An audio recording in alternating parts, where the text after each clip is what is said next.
back out and give it another try. Perhaps some have succeeded in this exercise, but I've never met one of these people.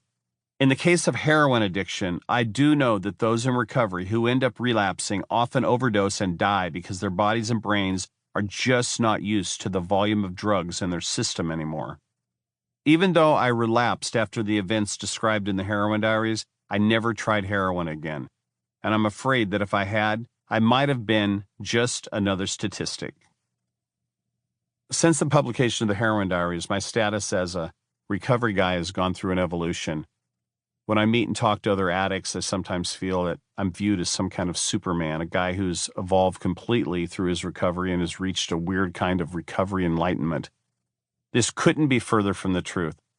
On paper, the 10 years since the publication of the Heroin Diaries has been really incredible for me.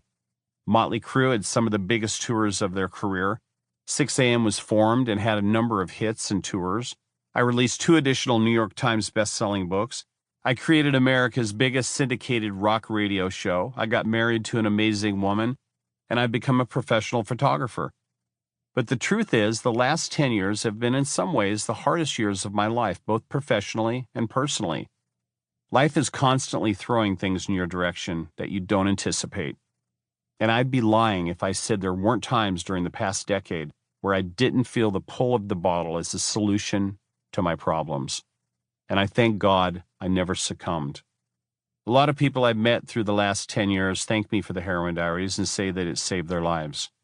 The truth is, the Heroin Diaries saved my life too. Since its publication, I felt a responsibility to the recovery community that I've never felt before. A responsibility to maintain my sobriety because I am an example for others.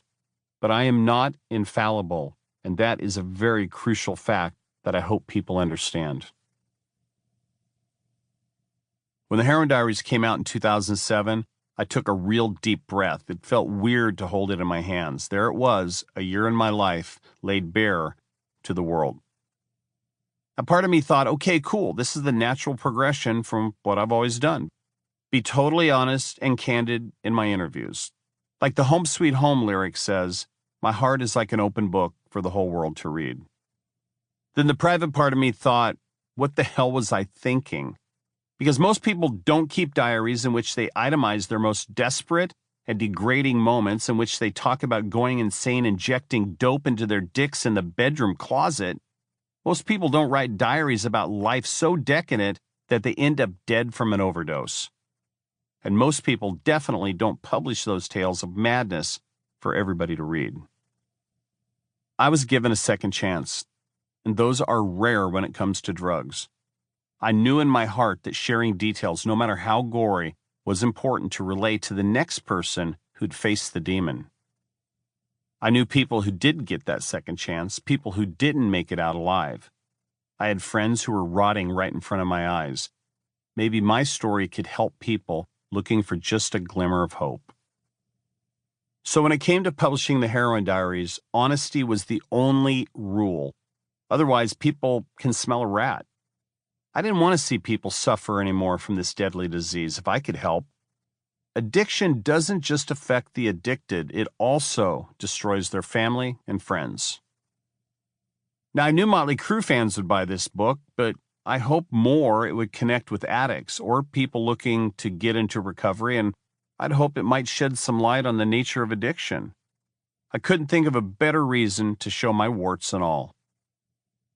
When I got a phone call from my management team the week the Heroin Diaries was released in September of 2007, I was shocked to find out that my story had found mainstream appeal. Hey, Nikki, they told me, your book is on the New York Times bestseller list, top 10. I'll never forget seeing that New York Times list. In fact, I still have it framed on my bathroom wall.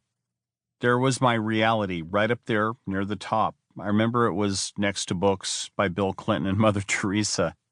Good God, Mother Teresa is probably rolling in her grave over that one.